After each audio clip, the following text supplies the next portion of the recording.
Welcome to another episode of the Ephemeris podcast. This is episode 2. And we're kind of following up on the last episode on one extreme of the stellar life cycle and actually watching it back on a side note.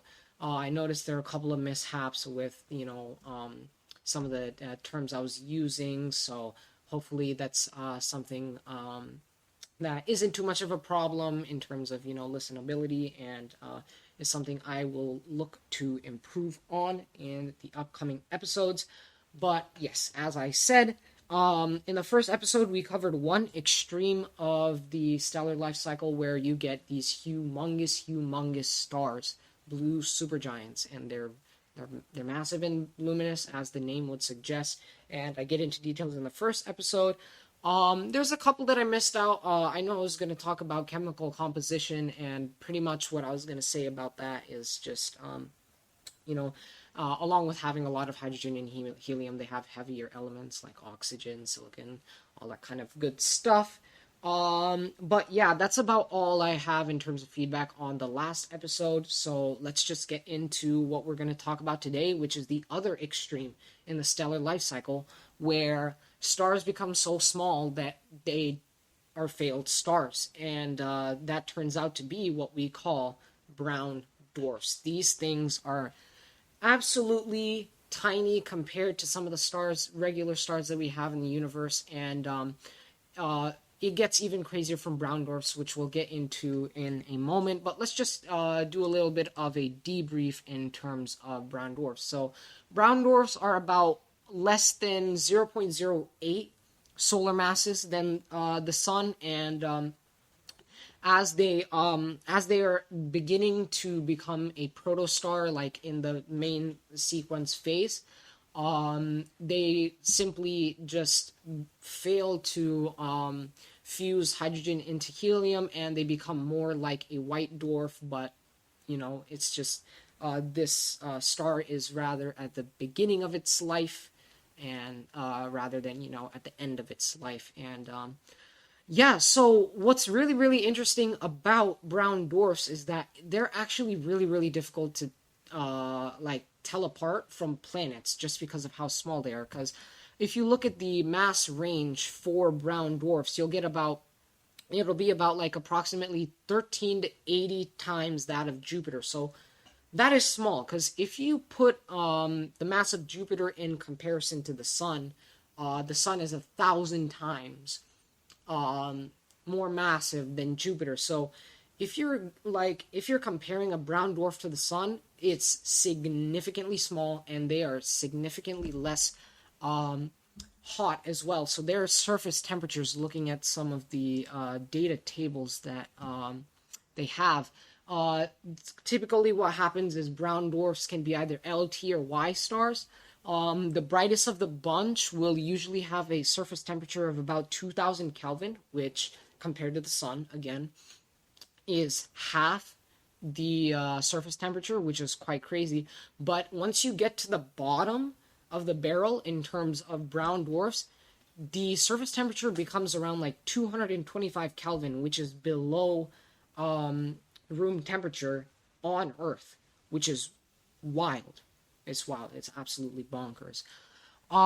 So yeah, NASA literally, in some of the researchers have said, like, it's tough to tell brown dwarfs from planets, because there are about as many brown dwarfs out there as we've found extrasolar planets.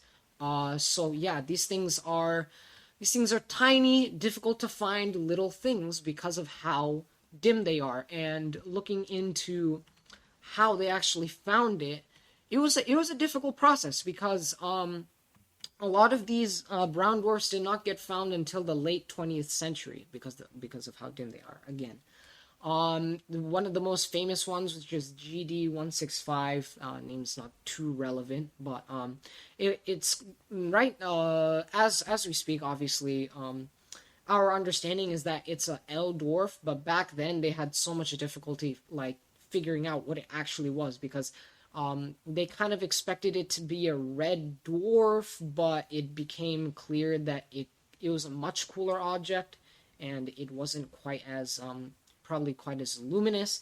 And so there was also debate about whether it was a brown dwarf or a black dwarf, and black dwarfs we might get into in another episode, just because of the crazy theory behind it. But yeah, they had a difficult time figuring out whether it was just like, on one end it was just like a dwarf, just a really, really small cloud of gas that like doesn't emit any light, or it's like just below, the smallest dwarfs that we can get out there that actually went through the, similar to like a main sequence star. So yeah, some other smaller and dimmer objects include Gliese 229b, and this one's a class T, so you're seeing a star from every single range. So this star was found in 1994, very recent again. One of the more popular class M stars, Teed 1, was found only in 1990. So they found it in 1994, and they published an article on it in 1995. So these things are really, really recent. So yeah, if you thought that brown dwarfs was about as crazy as it's gonna get, it gets even crazier, because you can get into the territory of sub-brown dwarfs, which are even smaller. They are the mass of Jupiter. Like, they could literally be revolving in our solar system. It's possible, right? Obviously, they're not planets, but considering how small they are, and considering how similar they are to gas planets that we have here, they literally could be revolving in our solar system. Obviously, not that it practically is, because we would have found it, but like, if one were to just come shooting through, or if one were like happen to pre-exist, is what I mean. Just a bit long-winded explanation there, but there are some examples. They get really, really specific. The names are complicated, like you'd expect in astronomy, like WD0806-661b, right? But they do like sub-brown dwarfs do exist, and yep, it's as crazy as you would imagine, unless you were stuck at brown dwarf. So yeah, these things are, like, when you get to the realm of what happens when a star just simply cannot be a star anymore, it gets wild. And I think this is a really, really cool area of the stellar life cycle that, I mean, it's kind of overlooked because it's not interesting. It's not, it doesn't have any planets revolving around it that maybe we could settle in if it's close enough, because that's really the hot topic when it comes to finding stars out there in the universe. But even though they're not, like, they don't have, exoplanets, I think it's a really, really cool area of the stellar life cycle. And I hope you enjoyed me telling you about the sub-brown dwarf and brown dwarfs. Obviously a bit of a short episode, but I thought this was a cool tidbit of information to kind of look towards and investigate.